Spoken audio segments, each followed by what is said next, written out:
conditions de la baya et toutes ces allégations qui sont faites contre l'Ahmadiyya, etc. On y reviendra dans le cadre d'émissions, Inch'Allah, qui vont suivre. Il y a plein de déclinaisons que l'on doit encore aborder. Mais en tout cas, Jazakumullah, c'était une réponse suffisamment détaillée pour au moins avoir les grandes lignes. On approche vraiment, en fait, là, de la fin de cette émission qui concerne, de ces séries d'émissions, pardon, qui concernent les accomplissements du Messie premier, alayhi salatu wassalam. On a vu ces deux en fait, missions majoritaires, hein, qui étaient de rétablir la relation qui était brisée de l'homme avec Dieu et rétablir cette relation de l'homme à l'homme. Bien entendu, si nos téléspectateurs ont des questions, ils peuvent nous écrire sur notre adresse mail horizon avec un s@mta.tv. Ils peuvent également nous écrire sur le site internet www.islam-ahmadien.org.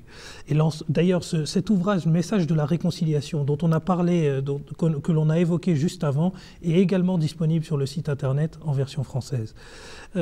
Donc je reviens sur la fin justement de ces accomplissements.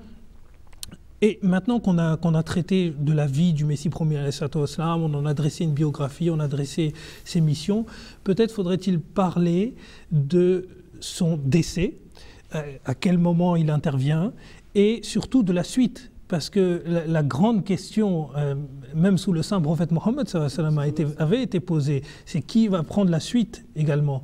Et s'il y a une suite, quelle autorité quelle forme va prendre cette suite. Et justement, on pourrait parler de cet ouvrage Al-Wasiyat, qui est le testament. Djahangir, peut-être pour nous dire quelques mots dessus. Oui, alors, il nous faut faire encore une fois un renvoi à un hadith qu'on avait cité précédemment.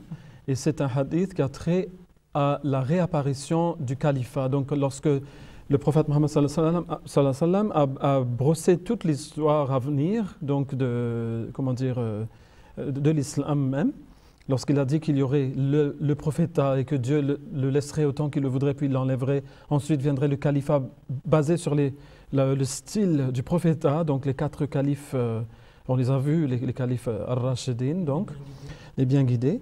Et donc, ensuite, on a vu les monarchies héréditaires, on a vu les monarchies tyranniques, et ensuite, dit-il, ثُمَّ تَكُونُ الْخِلَافَةُ عَلَى مِنْهَاجِ النُّبُوَّةِ. Alors, il dit, après viendra à nouveau le califat basé sur le style du prophétat. Encore une fois, et là, il a dit que ça serait jusqu'à Yom al-Qiyamah, et dans certaines versions, ثُمَّ سَكَتْ, donc ensuite, il s'est tu. Donc, c'est-à-dire qu'il n'y aura que ça après. C'est la dernière phase de l'islam. Eh bien, on voit maintenant que le Messie premier, alayhi salam, il est un prophète, mais pas un prophète indépendant comme le prophète Mohammed sallallahu alayhi wa sallam, on en a déjà parlé. Mais il vient quand même pour cette deuxième phase de l'islam et il vient rétablir ce califat. Donc après lui, il parle d'une continuation. Et il appelle cela dans son livre Al-Wasiyya, qui, comme vous l'avez dit, signifie le testament. Il a parlé de différentes choses dedans, mais l'une des choses, c'est ce qui va venir après lui.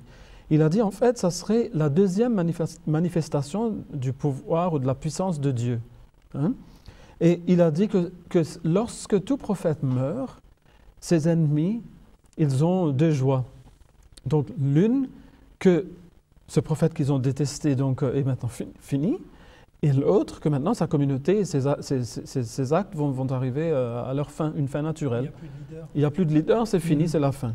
Ils ont été étêtés, quoi.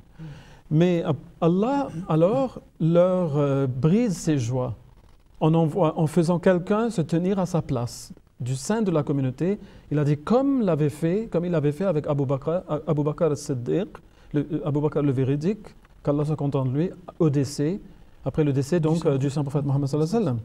Donc il a dit, il en sera de même dans ma communauté. Il a dit que ne vous lamentez pas du fait que je vais m'en aller, je vais vous laisser. Parce que vous allez voir maintenant la deuxième manifestation du pouvoir de Dieu, et cela est meilleur pour vous, mais il faut que je m'en aille avant. Vous ne le verrez qu'après moi.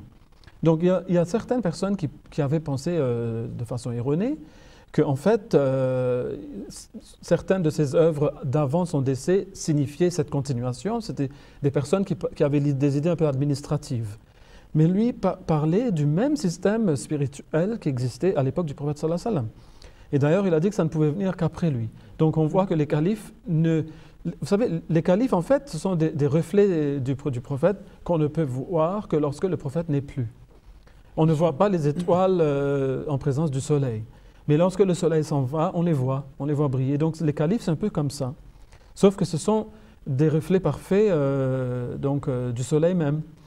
Donc on voit maintenant, ce système a été rétabli. Aujourd'hui, nous en sommes arrivés au 5e. Donc nous avons vu 5 califats.